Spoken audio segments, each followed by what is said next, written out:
రాష్ట్ర గేయం చిహ్నంపై బీఆర్ఎస్ అనవసరంగా రాద్ధాంతం చేస్తోందన్నారు ప్రభుత్వ విప్ ఆది శ్రీనివాస్. ఆస్కార్ అవార్డు గ్రహీత కీరవాణిని ఆంధ్రవాడంటూ ప్రచారం చేయడం దారుణమన్నారు. గతంలో తెలంగాణకు సంబంధం లేనులను బ్రాండ్ అంబాసిడర్లను చేశారన్నారు. ప్రజలు, కవులు, కళాకారుల అభిప్రాయంతోనే ప్రభుత్వం రాష్ట్ర చిహ్నాన్ని రూపొందిస్తుందని తెలిపారు ఆది శ్రీనివాస్.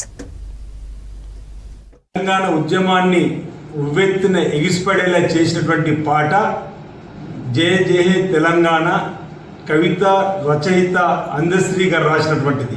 10 సంవత్సరాలు తెలంగాణ పేరుతో అధికారంలోకి వచ్చినటువంటి కేసీఆర్ గారు ముఖ్యమంత్రి అయ్యారు. కానీ ఆ గీతాన్ని రాష్ట్రీయ గీతంగా చేద్దామనేటువంటి ఆలోచనే సోయలేనటువంటి వీళ్ళు ఈరోజు తెలంగాణ ఇచ్చిన కాంగ్రెస్ పార్టీ అధికారం రాగానే జయ జయ తెలంగాణ గీతాన్ని రాష్ట్రీయ గీతంగా తెలంగాణ ఆవిర్భావ దినోత్సవం జూన్ 2న ప్రకటించడానికి గౌరవ ముఖ్యమంత్రి రేవంత్ రెడ్డి గారు ఒక నిర్ణయం తీసుకొని ఆ రచయిత కవికి అందశ్రీ గారికి స్వరకల్పన రూపకల్పన చేసే బాధ్యతనిస్తే ఆస్కార్ అవార్డు గ్రహీత కీరవాణి గారికి కవులకు కళలకు ఎలలుంటాయని చెప్పిన మాటను అనేక సందర్భాలున్న వీళ్ళ పరిపాలనలో కేసీఆర్ గారు ఆంధ్ర వాళ్ళ గాలికి ముళ్ళు గుచ్చుకుంటే పంటితో తీస్తానప్పుడు ఈ సోయి గుర్తుకు రాలేదని అడుగుతుంది.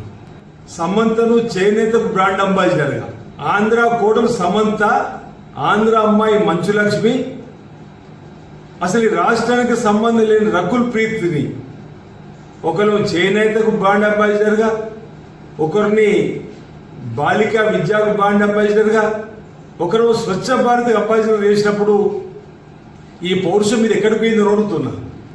ఆంధ్రాకు సంబంధించిన స్థాయిని యాదాద్రి ఆర్కిటెక్ట్గా పెట్టినప్పుడు ఎందుకు ఈ సోయి మీకు లేదో అని అడుగుతున్నాం.